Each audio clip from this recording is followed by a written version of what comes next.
Made possible through generous philanthropic contributions from viewers like you. Thank you for supporting TVO's journalism. Is the Peel District School Board ready and able to tackle anti-black racism and Islamophobia? Now that it's been released from provincial oversight, tonight we'll ask whether it's truly up to the task. Then, columnist Diane Francis is here on what it's going to take to stop Vladimir Putin's assault on Ukraine. It's Monday, February 27th, and that's next on the agenda.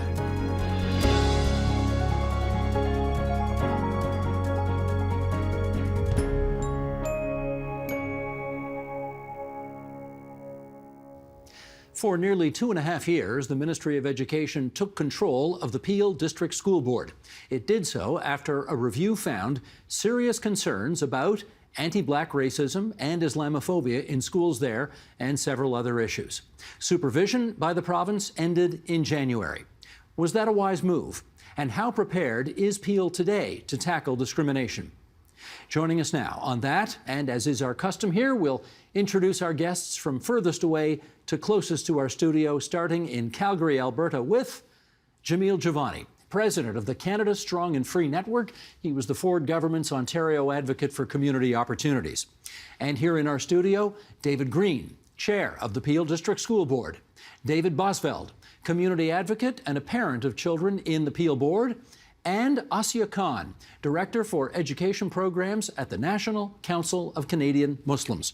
And we are delighted to have you three with us here in our studio. Jamil, always good to have you on our program. Thanks for joining us from out west.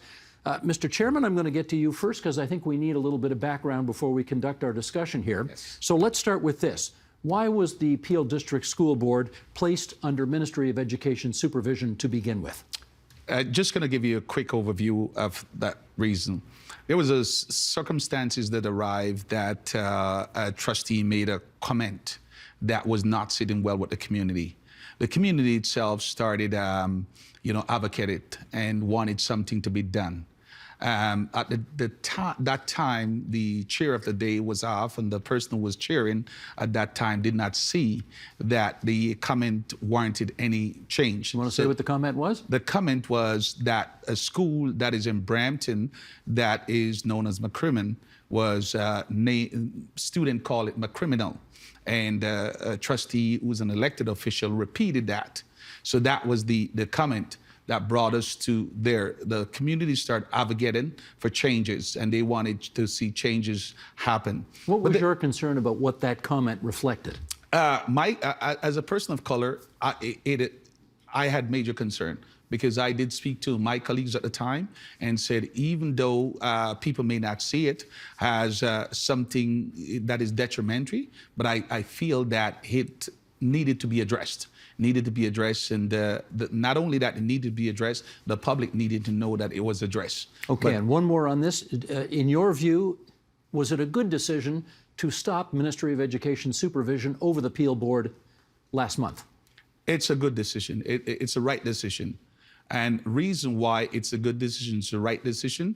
The Peel public, we just had a recent election, and I believe the public has spoken loud and clear, and they have made the decision. The election is a democratic process, and therefore that democratic process took place. Not only that, I believe that we're in a place where there's a roadmap, and there's a roadmap in place that the board can follow and able to accomplish the strategic plan and the ministry directive that is presently in place. Okay, let me get some more wisdom on that. Jamil, let me go to you in Western Canada. Can you tell me whether you agree with the decision for the Ministry of Education to cease its supervision of the Peel Board as of last month? Well, when the decision to supervise the Peel Board was first made, I think it made sense. As David mentioned, there was dysfunction in the governance of that board. What's transpired since then is that I think the Ministry of Education has shown a lack of concern for children actually learning and getting the support that they need. They focused purely on some of the governance issues, and perhaps on those issues there's been a resolution, but at the same time we've seen massive declines in the academic performance of children in the Peel School Board. So if that was ever part of the concern, the actual performance of children, of students, then I think that they've left this unresolved. There's still a lot of work to do. Who do you blame for the fact that, if in fact that is still the case, it is still the case? Well, I mean, I think the system at large is a problem. I think that, the conversation we're having today is an important one because we have people who care. And I think caring is such a big part of this, is people who want to pay attention, want to push the system to do better. But the truth is that if you look at the data and the EQAO results that came out last year, we've got three numbers that are alarming. We've got 43% of grade 3 students who are not doing math at grade level. We've got 53% of grade 6 students not doing math at grade level. And the EQAO doesn't have the numbers in Peel for grade 9s on their website, but province-wide, there's been a 23% decline in the number of grade 9 students doing math in grade level over the last 2 years. So during this time where there's been a supervision, there's also been tremendous struggle for students very much like I was a Peel student. I went to Hickory Wood Public School, Fletcher's Creek Senior Public School, Gordon Graydon Memorial Public School. I was one of those kids struggling. I see myself in those numbers, and it's heartbreaking. Okay, thanks, Jamil. Let me get laser-like focused back, though, into the issue that we're talking about here, which is the previous supervision, Asya, of the school board, and the fact that it is no longer the case. The board is on its own now. Do you think it can stand on its own 2 feet at this stage? Well, ideally, I think we would want a board to be self-sufficient, right?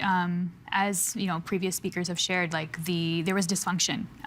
Currently, as it stands, though, we do see steps that are being taken to make changes. There has been new leadership, new trustees, but I do think, the community is hopefully cautious. We are still kind of holding our breath and seeing what this looks like, what this means. But ideally, we do want a school board that can be self-sufficient. That is, the goal. Can I ask you a really embarrassing question? Yeah. The guy sitting right beside you is the chair of the board. Yes. Do you have confidence in his ability to put this together? Well, I do. I think with the new anti-Islamophobia strategy, I think that is, we had in January, we had a board meeting without supervision, and that strategy went through, and it's a signal to the community that there's a new direction here, and this board is responsive. David, do you have confidence in the chair's ability to get this board on its own 2 feet properly now? Well, I don't think it's just up to the chair. So I think the entire board of 12 people has faced the pressure from the community, is well aware of the issues that were raised in the investigation and the review. And I think the director's office, the equity office, the staff have received significant training and policy direction to address a number of the concerns, especially the ministry directives, right? That's the roadmap, as David said. And so I'm hopeful. Let me follow up on that. You got 2 kids in the school system, yes. right? 2 kids in the Peel. What grades are they in? Grade 4 and grade 10. Well done, Dad. Good that you know what year your kids are in. Okay, when they came home from school, did they ever on occasion bring home stories that made you shake your head? They did not, but I'm an involved and engaged parent, right? So I look for things. I've been fortunate with particularly my younger child who's in a great school with great staff, great teachers. In grade 2, she had a black teacher, right? Which a lot of students go through their entire career in the Peel Board and don't have that. So representation matters. And my daughter was fortunate to have that experience and be supported by a black teacher early on. Gotcha. What were you hearing, Asya, from your community members about what they were either hearing or experiencing in the Peel Board, which required supervision to begin with? So we receive, a number of complaints from our community, and we've been receiving almost one a day around students feeling like they don't belong in the class, bullying, even violence at times, and just kind of this ongoing feeling that this entire kind of system is not really designed with them in mind, right? We're looking at curriculum, we're looking at representation, as was shared, is really important. Students need to see themselves represented, need to feel safe in order to flourish. Kind of the sense was students were surviving a system, not necessarily thriving or feeling like they can flourish in it. And just to be clear, those 1 complaint a day, is that still or that's before? So this is across, so NCCM is a national organization, so we get complaints from across Canada. So this wasn't just about Peel? Yeah, and beyond Peel, right? I think it's important to recognize that Islamophobia is a is an issue that's across Canada. The Peel Board has taken steps and will continue to monitor, but I think it's something that other school boards should also be paying serious attention to. Jamil, can I get your take on whether you think the province ought to have stepped in the first place? You know, it's an extraordinary thing for the Ministry of Education to have to come in and, quote unquote, play the heavy and sort of take over a school board of members or of trustees who have been duly elected by members of the public. Do you think that was the right approach in the first place? I mean, I think for those sorts of questions, it's important to defer to the people involved. And there were people at the school board, there were people in Brampton, in the communities there, in Mississauga, who felt that they needed some help and intervention to make that school board functional. So I don't think I would disagree with that. I mean, if they felt that that type of intervention was necessary so that there was a functioning school board in Peel, then that was probably the case. I mean, the concern, of course, that I would have is whether it was focused on all the right issues or focused on a very narrow set of issues that might be, frankly, low-hanging fruit, things that might be easier to generate reports and recommendations on, things that might be easier to generate positive news headlines about, rather than addressing some of the very dark, steep inequalities that exist in the way that children are being supported and educated, as the statistics I mentioned before indicate. All right, Chairman Green, can I get your view on whether or not you think the province ought to have come in? Were things so bad that the school board actually needed to be taken over, in your view? It was my motion. I put the motion on the table, asked the ministry to come in, because there was dysfunction. The trustees, a board need to work cohesively together, and we have to be on the same page. There's no one trustee has more power than the other. And if we're not functioning and not putting the student first, then we needed an intervention. Are you functioning better now? Yes, we are. We are functioning better. And, as someone would have said, talk about the ministry directive. One of the differences is that the board for the last 2 years has been operating strictly in ministry directive. Now, as a board, and we come back in, one of the major role of the board is to ensure that the board have a multi-year strategic plan, because through that multi-year strategic plan, that's how we hold the director accountable, and the director then in return hold her staff accountable. So this way we can see whether these strategies that are in place are trickling down into the classroom, because that multi-year strategic plan will also have outcome, time frame, and also reporting back to trustees and what has been done, whether we need to do anything different. And in that, we'll also have student voice embedded in that, community voice, various different parents' voice will be embedded in that. That's at the last board meeting, I outlined the strategy to start that process, because we haven't had one since because it's expired, and the board and staff were just operating on directive. The directive alone is not going to able to do the work that we need to do to empower students, give them the tool that they need to succeed in life. Let me pick up on that. You talked about the voice of the student and allowing students to be empowered. Yeah. And here are some numbers. Now, admittedly, this is from 2018, which is the last year for which we have figures available, but I can't imagine it's changed too much since then. Sheldon, I'm on page 2 here. Could you bring up these graphs here? This is a survey. This is the demographics of the of students who go to Peel schools. For the question of what is your religion and or faith, the largest chunk of people, the largest chunk of students in the Peel School Board are Muslims, nearly a quarter. 1 in 5 is a Christian, 17.6% Sikhs, Hindus 15.7%, 7.9% say no religion at all. And then let's ask the second question, which is, which of the following best describes your racial background? And look at this. Almost half the students in the Peel Board are of a South Asian background, almost half. White students, 13.3%. Black students, 1 in 10. Middle Eastern students, almost 6%. East Asian students, almost 5%. I guess I should, okay, let me go to you on this. That is going to come as news to a lot of people. Do you think it should?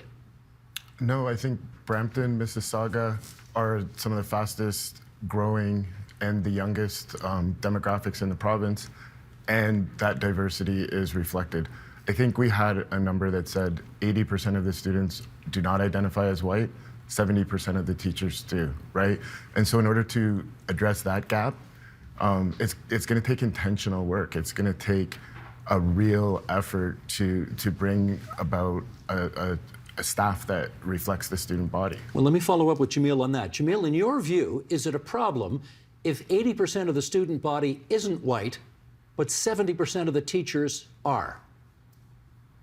Yeah, well, what I would say is I'm not surprised by those numbers. I grew up in Brampton. My mom was one of the only white people I ever saw in my neighborhood growing up. So Brampton has been very diverse for a long time now, as is the case with Mississauga. The truth is this: if someone is going to argue that we're going to have better math scores for children, if children are going to be better prepared to succeed in our economy and in our education system by changing the race of teachers, I'd just like to see some evidence for that. At the end of the day, like, I wonder, are we focused on the right things? I'm not saying diversity isn't a goal. Of course, that's important.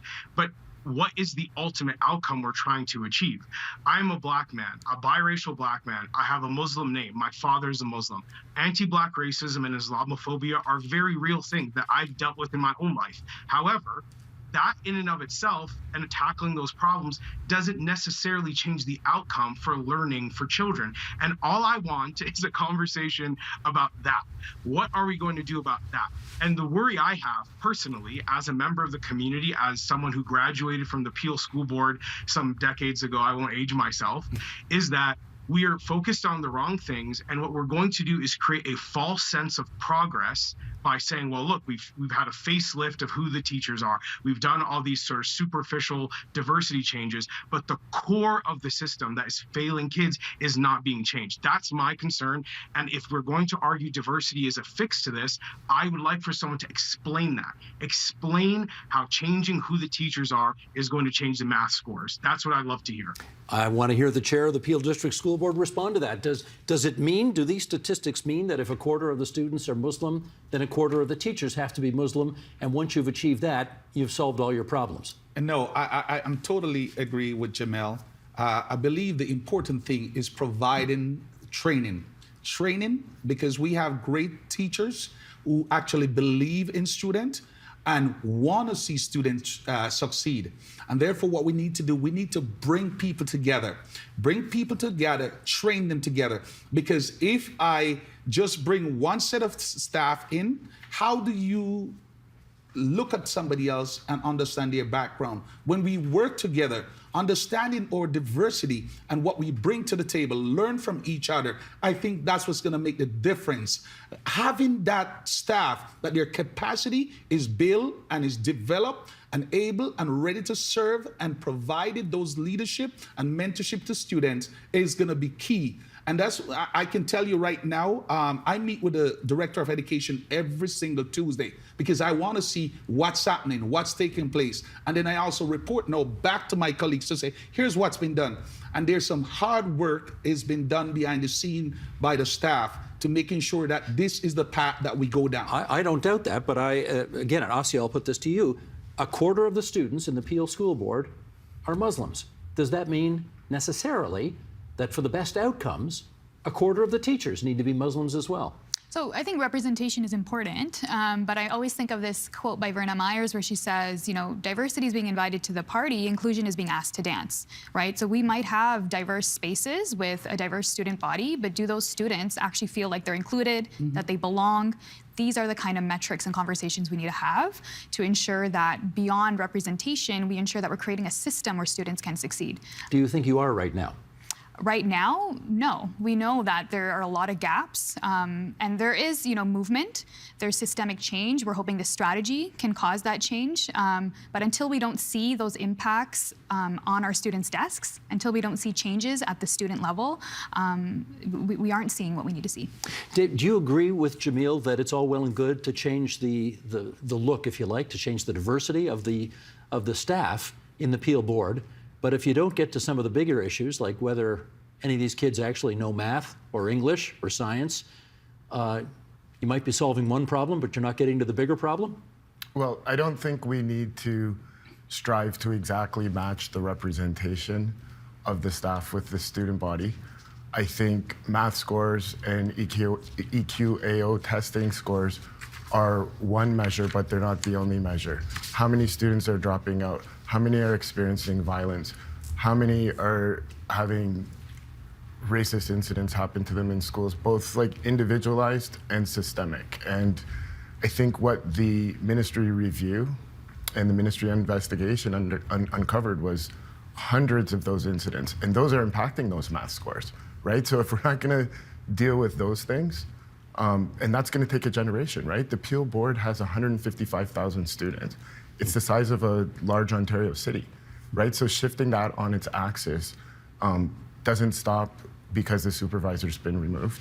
Well, let me put that to Jamil. That's a very fair point, which is to say, Jamil, can you get to better science scores? Can you get to better English proficiency and math proficiency if you're still dealing with the daily discrimination, Islamophobia, anti-black racism that too many parents and students have complained about for years? No, those things are absolutely related. I certainly wouldn't want to suggest we separate talking about academic performance from students feeling safe and welcome in school.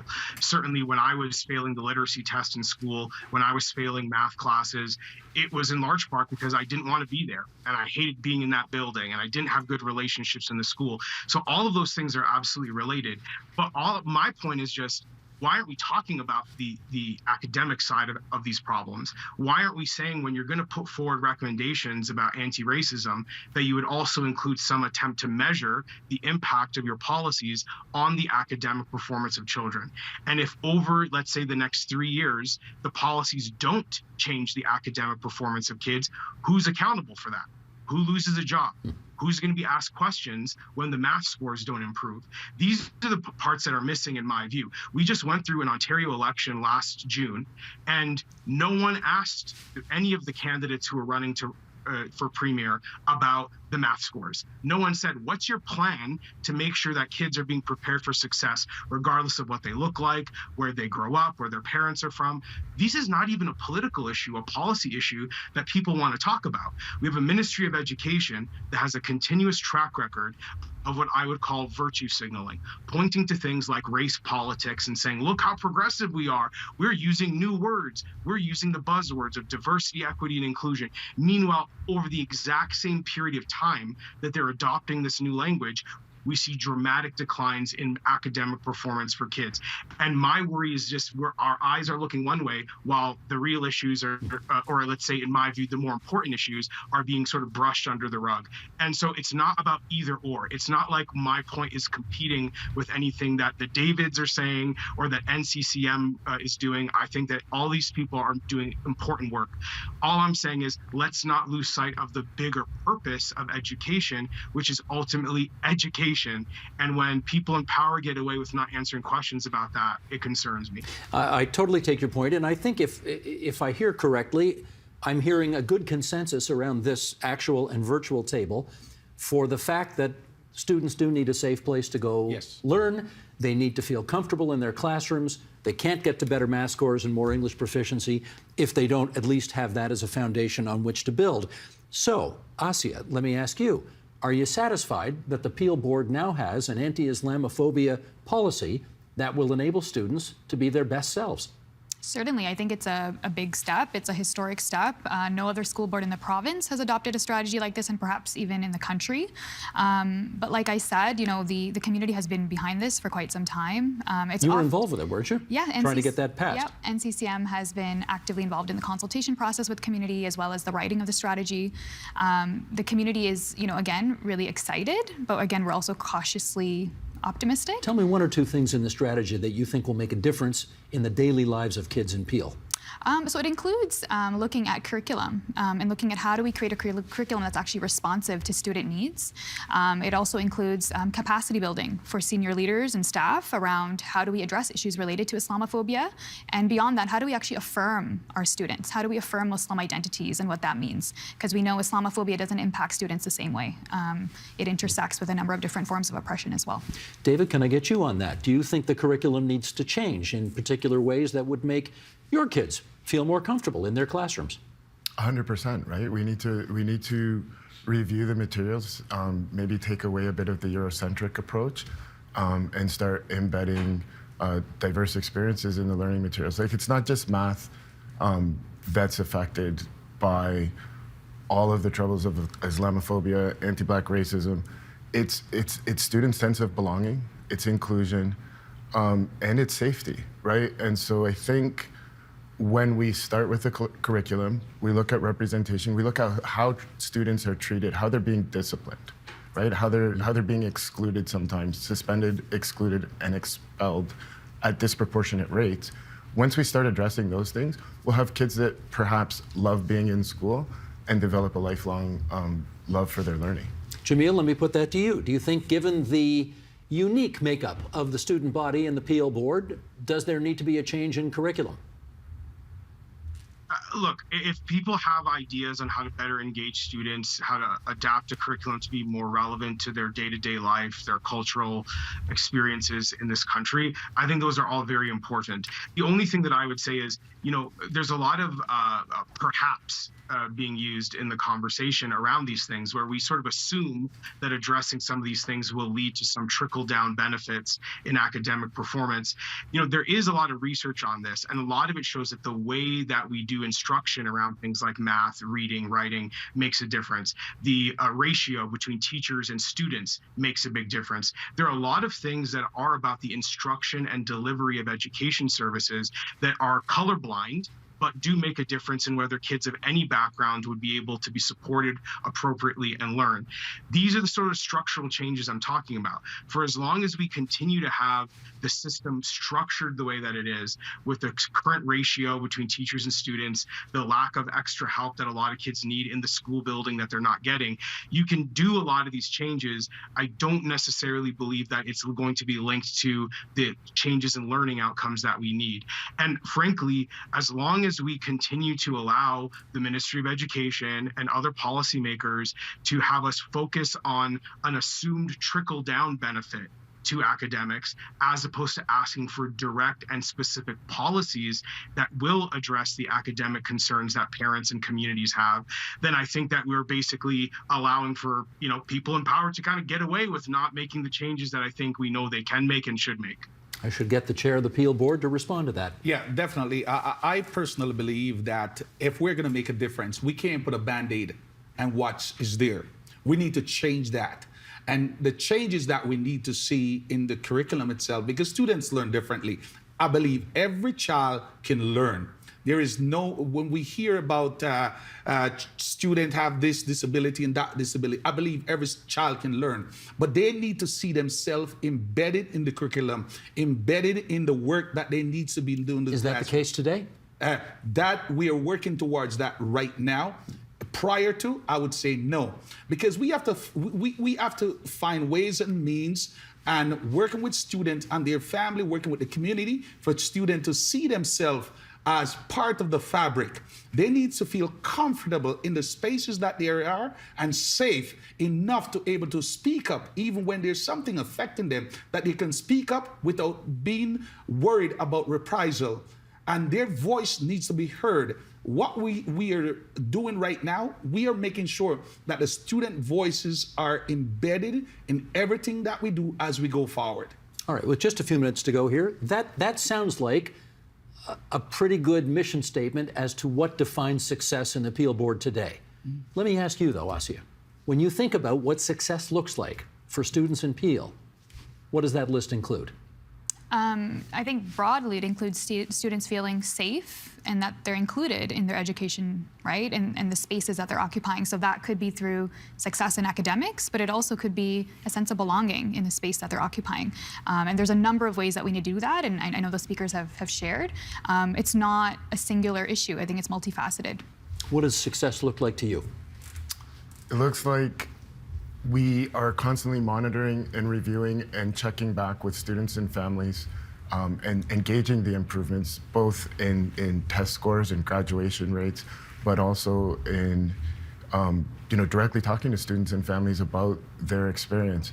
And then we adjust, right? We have the ministry directives sort of as a very robust, aspirational goal, right? If they were implemented fully and totally today and trickled down to every student's classroom, we wouldn't have to have this conversation today, right?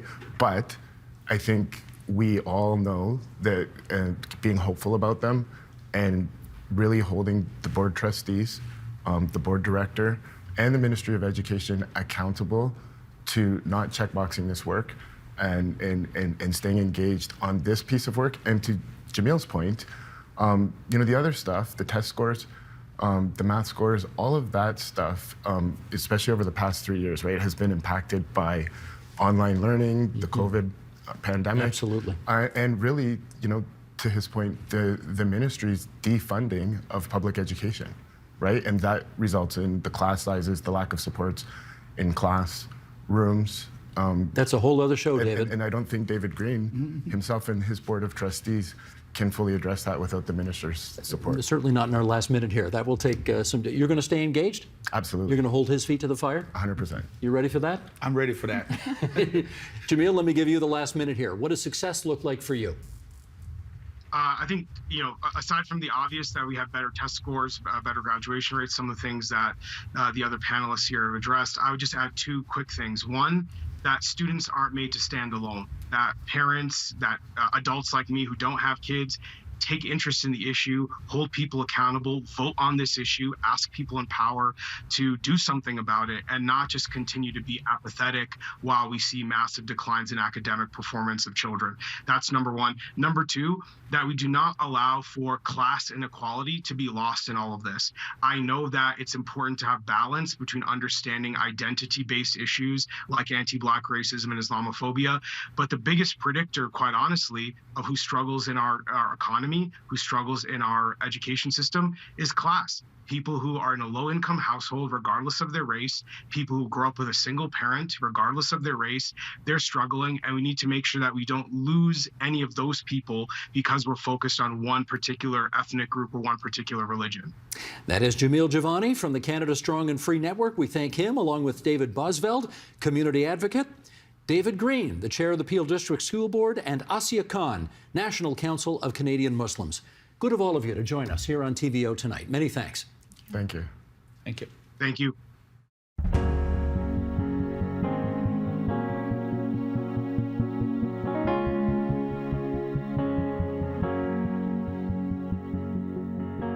The world has just observed the one-year anniversary of Russia's illegal attack on Ukraine. Accurate estimates are hard to come by, but we're hearing 200,000 Russian soldiers, 100,000 Ukrainian soldiers, and 30,000 Ukrainian civilians have died because of this grotesque war. Veteran columnist Diane Francis has visited Ukraine 30 times, and she joins us now for an assessment of where things are at and what's needed to bring this war to an end. Great to have you in that chair. Thank you. We are going to start with the President of the United States, who just took a very famous trip to Ukraine, and here's a clip of that. Sheldon, if you would. You and all Ukrainians, Mr. President, remind the world every single day what the meaning of the word courage is. From all sectors of your economy, all walks of all life. It's astounding. Astounding. Remind us that freedom is priceless. It's worth fighting for as long as it takes, and that's how long we're going to be with you, Mr. President, for as long as it takes. We'll do it. Okay, your big takeaway from Biden's trip overseas. Well, I think he's been fantastic in terms of building an alliance. He's not, put boots on the ground and all of that. He's heard the appeals. He knows the moral cause is correct. And he's pulled together some pretty unruly partners in his coalition. And he's also done it. He's been criticized for salami slicing. In other words, well, I'll give you this, and then I'll give you that, and then I'll give you this. But I think that he had to do that strategically, because to have leaped immediately into an overwhelming flood of weaponry to a brand new army would have scared off Germany and others and said, whoa, and might have pushed Putin into doing something nuclear. Is there any part of you, though, that when you hear an American president pledge unwavering support and we're not leaving, that you question that at all? Not this time, not this one. Because usually and of course that's what that only applies to his tenure. Yes, But usually when I hear an American president pledging unwavering support, the next thing they sometimes do is waver. And when they say, we're here for the long haul tends to last a lot shorter than most people thought. You worried about that at all? Not with this guy. Okay. I think this is sincere and genuine, and I think it's very moralistic. And, you know, but there are forces inside the U.S. that are sort of baying at the moon to change things. Well, there's a big, well, I shouldn't say big. There's a chunk of people in the Republican Party right now that want nothing to do with this at all. The Putin Republicans? Yeah, you want to call them that? Is that what they are? To me, they are. They spout Russian talking points. And, you know, if they aspire to run a superpower country, they should pretty much be knowledgeable about, you know, how this sounds and who they're quoting. To say things that they say, no blank check and that sort of thing. I mean, Biden's never said no blank check. And so it's very, it's unhelpful and it's politicizing. Obviously for domestic purposes, which is not a good thing. Russia and China have been very cozy over the last few years in a kind of anti-American alliance. And here is what you recently wrote about where China is now. Sheldon, the graphic, if you would. China's President Xi pays lip service to peace but subsidizes Russia with oil purchases. Europeans are angry after they have stopped buying Putin's energy at great cost to their economies. They expect Xi to put pressure on Putin to stop this war, and if he doesn't, China's prospects will suffer. The world's silent superpower must finally wade in and end its equivocation.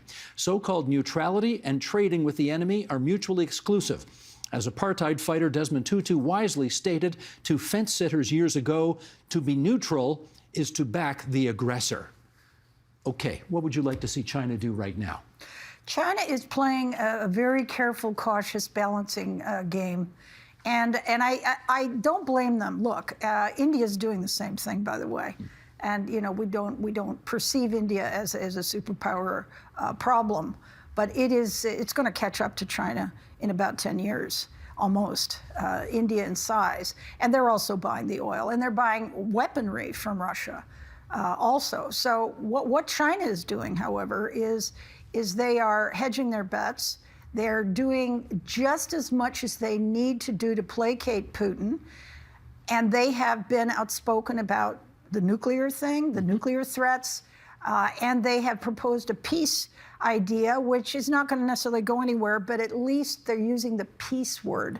And they're attempting to do something. So China is not, to me, anywhere near the problem that Russia is a rogue state run by a maniac. And, you know, China to me is a competitor, a vicious, sometimes cheating competitor in economic matters. But I do not see China as a conquest country. Do you see them? If that was in their nature, there would be no Southeast Asia. No, I get you. Is there a moment, do you think, where Xi puts his arm figuratively or literally around Putin and says, okay, you've made your point, now enough. This has got to end. I think they have. I think well, to the extent you can do that with Putin, and remember, he's giving you cheap oil and commodities. But he has not agreed to bilateral summits. He has postponed certain initiatives. He's going out of his way not to go out of his way, if you know what I mean. I do. Here's, let me do another excerpt from one of your columns earlier this month, where you write, now, a year into this catastrophe, it's obvious that Putin's endgame is not triumph, but simply to not lose and to destroy as much of Ukraine as he possibly can. This means the West's endgame must be to demolish his army and regime as quickly and as efficiently as possible. Okay, Diane, how do we do that? Well, I think providing weaponry to the Ukrainians is absolutely essential. Tightening the sanctions up, which have some loopholes in them, is also essential. And I think also being open-minded, as Ukraine should be, to any sit-down possibilities with Putin to at least stop this war. Zelensky and Putin sitting down together? If they leave the Ukrainian territory, absolutely. And I think that has to be the condition. Does that include Crimea? Yes. The whole 9 yards. That is Ukraine. You have suggested in one of your pieces as well that Russia could fall apart. It's not beyond the pale that Russia as a state could fall apart. Can you play that out? What does that look like? Well, what that looks like is that I think that there's 4 republics inside the Russian Federation. These are republics with different ethnic groups. They're not white Russians. They're mostly Central Asians. And, you know, they're Tatars, they're Bashkirtis, they're Chechens. These people are Caucasus people. They are completely different people ethnically, and they are bound into this government. And by the way, most of their sons are the ones going to war. He's not recruiting guys in Moscow and St. Petersburg, where the power base lies, and his friends are. He's raiding the jails, actually. Exactly, the jails, exactly. So each one of these there's about, at present count, 30 separatist movements inside the Russian Federation who are, of course, subject to horrible crackdowns and policing. But those things will rise if the center doesn't hold in Moscow. Should we welcome a Russia that begins to deteriorate? Absolutely. I think the Russian Federation, as it's currently constituted and run by the people that it's run by, has to disappear for the sake of the world. The big question is the nuclear arsenal. Who gets control over that, and so on. Now, that was the big question when Gorbachev came along and the Soviet Union fell apart, which allowed Ukraine to leave. The nuclear arsenal situation was carefully handled, and the superpowers were hovering, and everybody got involved in that. So, you know, you don't want some breakaway republic having a bomb, but that's possible. But this is untenable. I'm sure you heard Mark Milley, the chair of the Joint Chiefs of Staff in the United States, the other day say Russia has lost. They've lost strategically, operationally, and tactically. Is he right? Has Russia lost already? Oh, absolutely, it's lost. It is really, it's not going to ever be a member of the G20. The regime is discredited. Its economy is being slowly degraded and eroded. While not everybody has leaped onto the American and European bandwagon against him, because only 47 countries are imposing sanctions against him. Yeah. But people are pretty, I think leaders around the world and their publics are pretty horrified at what he's doing to Ukraine. And the pictures are there for all to see. This is very genocidal. This is not just tactical warfare. This is killing women and children. You've had a 3-decade-long relationship with Ukraine. As the Soviet Union began to fall apart, that was your first trip there. You've gone, as we suggested in the intro, nearly 36 times since then. If this is important enough, if this is an existential crisis for the world right now, should the West be sending ground troops in to help, in your view? The West can't because of the NATO problem.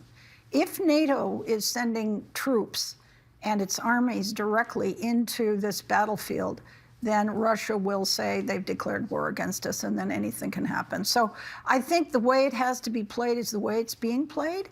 And I think that, you know, the only reason that it's continuing to go on and that Russia is not at the Polish border already is because of Ukraine's courage and absolute refusal. And, you know, when you heard Putin's announcement that he was going to invade and why, chills went up and down your spine if you understood the situation and the history. This is genocide. He wanted to destroy the ethnic group, the language, the culture, not just take the land. You feel comfortable using the word genocide? Yes. Okay, tell me why. Because, you know, I don't know how to say this, but other than, you know, genocide has a very broad definition for many people nowadays. And the word tends to get thrown around a lot in circumstances where it's maybe not accurate. I'm not saying that's the case here, but I'd be interested in your thinking on this. The day of the invasion in my newsletter, I gave the UN a definition of genocide, and I juxtaposed it with his language, his translated language. And it was about destroying an ethnic group. You can't do that. That's genocide. Short, though, of a degraded military and a country that politically is falling apart, which I appreciate is your most fervent hope for what happens to Russia, is there something, you'll forgive me for putting it this way, maybe more realistic or short of that you think is an acceptable outcome here? Oh, hey, what I would hope is that the people around Putin either remove him or convince him to withdraw and talk. And the odds on that, you figure, are what? Not until he's gone. Not great. Let's talk about the Olympics. The Olympic Games are happening in Paris, France next year. The IOC says Russian athletes can participate, but they can't participate under the Russian flag. What do you think of what they think is an appropriate compromise for the times? Well, I think it's totally self-serving and cynical. This faux flag business with no anthem has been what Russian athletes have been competing at the Olympics beneath for a number of years because they dope.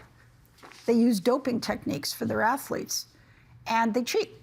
And so they were punished with the faux flag thing. Well, we know what happened in the Winter Olympics in Beijing. The world's greatest figure skater, the 14-year-old girl, was found with doping in her blood system or wherever it was found. So they don't learn. And the other thing is that to allow them to do this is to allow them to use athletes and artists, I would say, as propaganda tools, which is the only positive propaganda tools they have anymore, because people just know what they're doing to a neighboring country that never provoked any violence. And it looks like Russian athletes will be allowed to participate in those Paris Olympics, despite the concerns of many that they ought not to be there at all. That's certainly your view.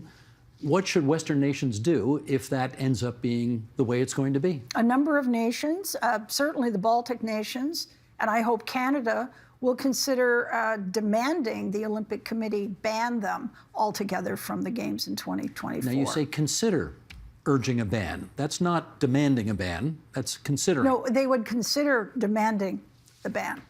They would consider making a demand that the ban is imposed. Now, you can demand it, and if you don't get it, then what do you do? Then what do you do? Exactly.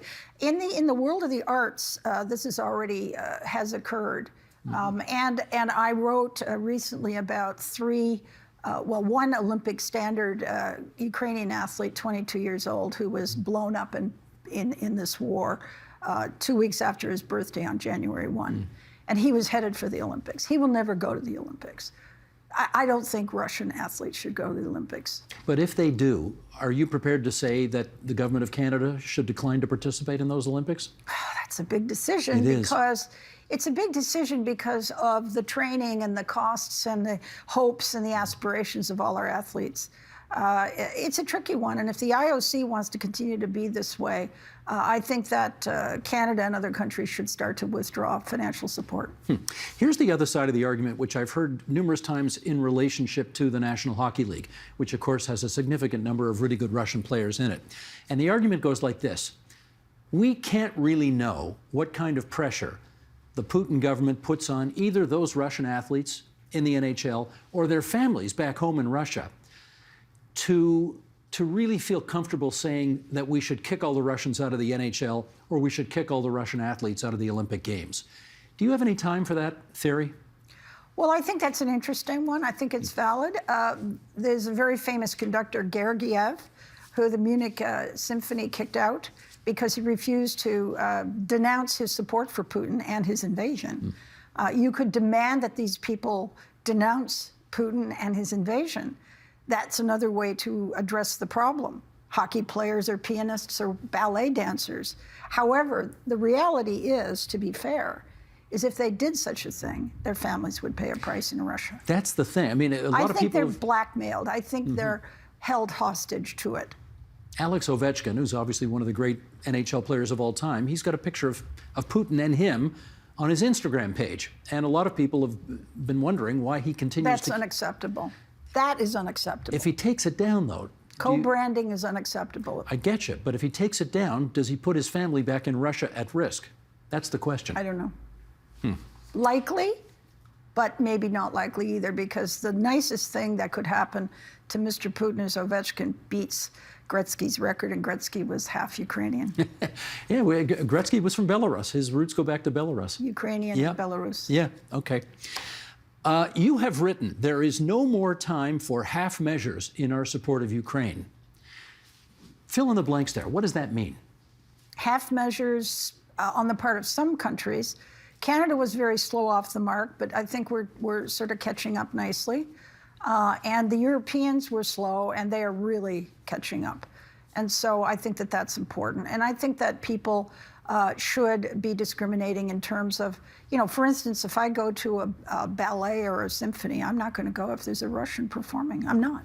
You really know. That's where Personally. you have drawn that line in your Absolutely. life right there. 100%. When you tell your friends that, what do they say? I don't think it comes up in conversation, but I'm not sure people are as rabid about it. Look, I've lost friends in this war. I care about this country. Let's talk a little bit about that. You first went to Ukraine, as we suggested 30 years ago, because you know what? You're having a moment, I can tell. Yeah. Very upsetting. Should we pause? No, carry on. You've covered stories in dozens of countries all over the world. This one has apparently hit you harder than most. How come? Well, this is the biggest abomination in decades. This is unbelievable. 42 million people, a developed nation, nice people, law-abiding, peaceful people. To be brutalized like this is just horrific. Now, this has gone on all over the world. I'm prepared to, say that.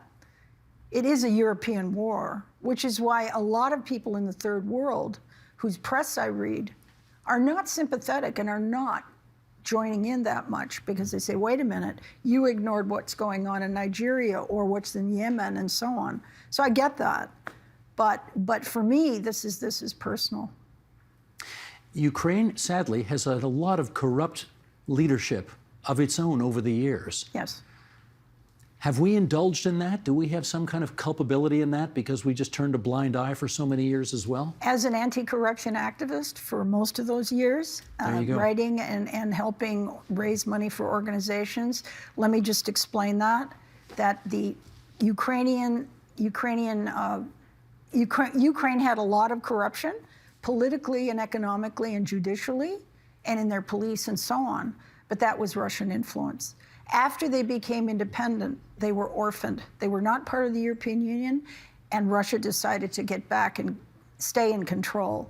So they had schemes that allowed them to, it involved the oil transferred through the country. They would skim the profits and give it to Ukrainian presidents, to Ukrainian police, to oligarchs in Ukraine who were friendly. The country was carved up by a man who was married to a Russian woman into oligarchies. So about 1995, it was turned back into, after some years of independence, back into a little mini Russia.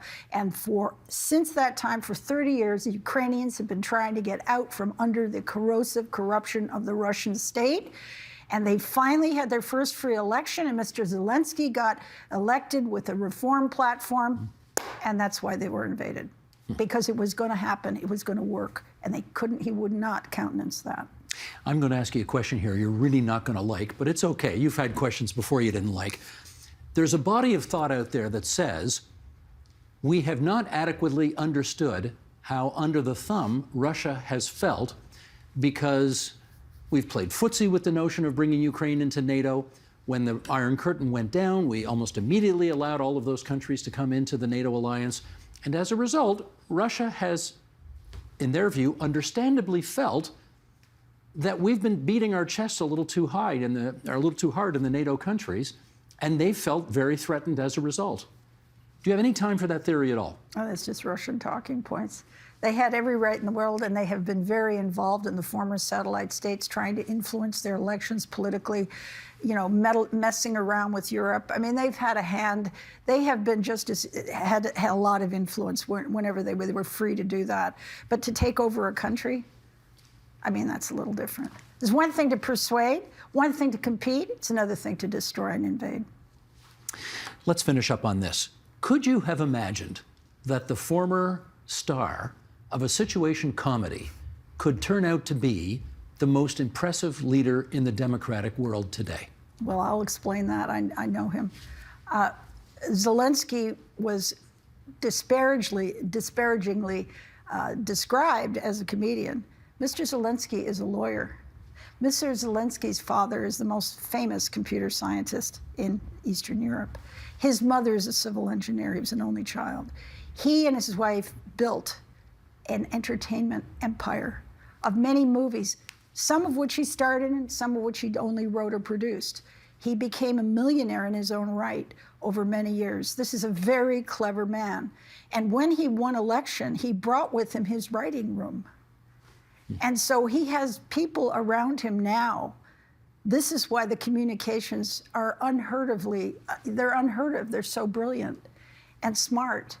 And he has this writing room of intellectuals who say, well, maybe we say this and let's go Zoom this parliament. And so he has conducted a messaging campaign, the likes of which we haven't seen since Churchill, in terms of effectiveness, because that's his expertise.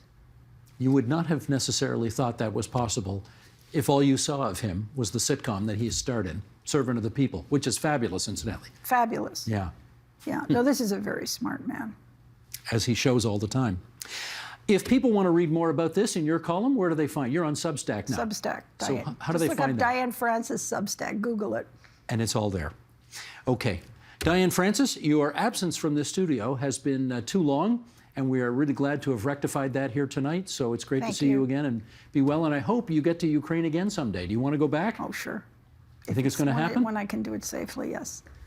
Good enough. Diane Francis.